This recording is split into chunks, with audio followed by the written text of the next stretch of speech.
Hey everyone, I'm Jim Manny and welcome to the weekly wrap-up. Star Watch host Tracy Briggs will have the top 3 entertainment stories of the week in just a minute, but first, one new movie this weekend. Captain America is back with The Winter Soldier.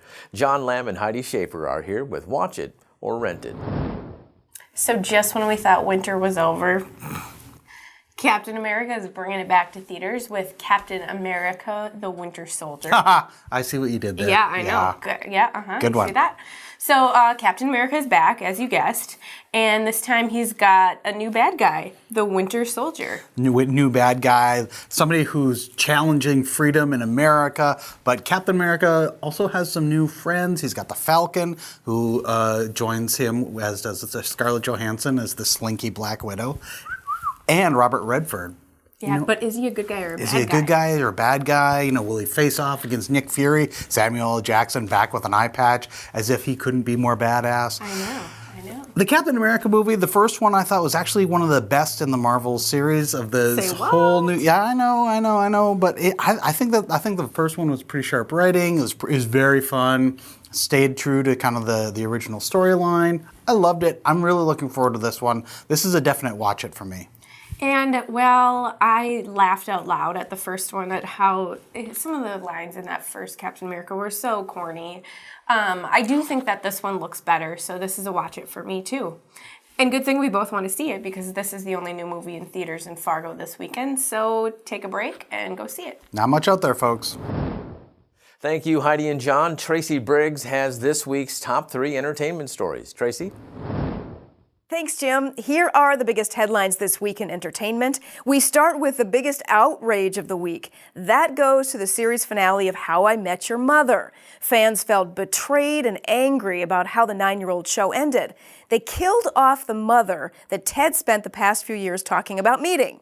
And if that weren't enough, they had characters Robin and Barney divorce after just 3 years. Boy, some sitcom, huh? But the creators said they had this vision all along, and the show was meant to chronicle life's ups and downs. Well, you did that, guys.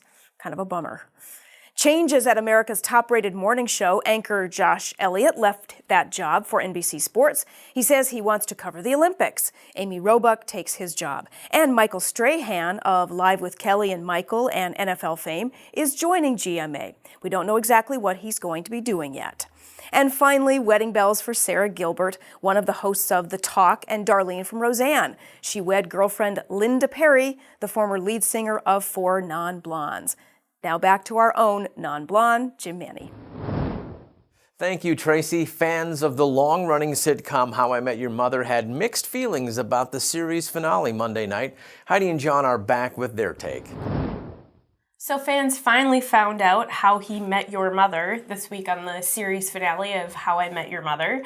And not only did they find out, they freaked out. People were not happy with how this show ended after stringing them along for so many seasons. And it got John and I, probably too many seasons. John and I talking about some of the other shows and how they wrapped up and which ones did it really well and which ones did it very poorly. Some notable closers. Yeah, so of course the one that came up first was Seinfeld. It was a much beloved show, and the finale was not much beloved. It was a big dud. It was a big dud. I think a lot of people were disappointed that it ended, and it didn't really end on a joke. The whole thing, it just really left a lot of viewers feeling the wrong way. It left them being like, what I missed. Yeah.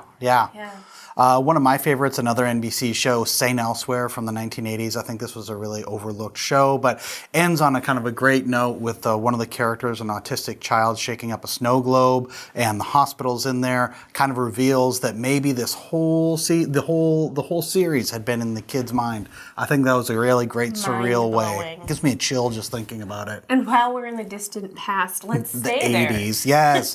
Newhart, that was another great finale. That was a great finale because it referenced the previous Bob Newhart show, where he ends up in bed with Suzanne Pleshette, again having this nightmare dream that it was all just a dream. I thought that was a great one. Yeah, I don't remember. No, I don't know you if I was probably born, didn't. But, whatever. Let's bring it back to Your lifetime. This decade at least. This season, In fact, yeah. This past year. Yeah. Breaking Bad wrapped up its series, and after being such a highly watched show, I think a lot of people were left feeling very satisfied by the last episode. It wrapped everything up after being strung along season after season, wanting some sort of a conclusion. You finally got that closure, and so I really liked the series finale of Breaking Bad. It was compelling TV, but I thought it was a little too trite. Everything got wrapped up a little too nice at the end. I actually groaned when they started playing Badfinger, My Baby Blue over the final scene. A little too nice and neat for me, but Whatever, John. yeah. I think we can both agree, though, that Sopranos last episode, while it left viewers wondering what happened. In the lurch. Yeah, I think we all kind of know or get a feeling that probably Tony Soprano finally got. He's sitting in the diner with his family, pumps a quarter in the jukebox, starts playing Don't Stop Believin', cut to black. That's it. It was really a kind of a shocking way. People were waiting to find out what would happen. We don't really know. She thinks he died. We'll never know. James Gandolfini's gone. They will never make a new one, so... Yeah, and now we have a couple other shows to look forward to, seeing how they wrap it up. Mad Men starts its final season in a couple days here. Yep. And I'm really waiting to see how they're going to do that. I don't think I'm going to be disappointed, but you're hard to impress. So. I am.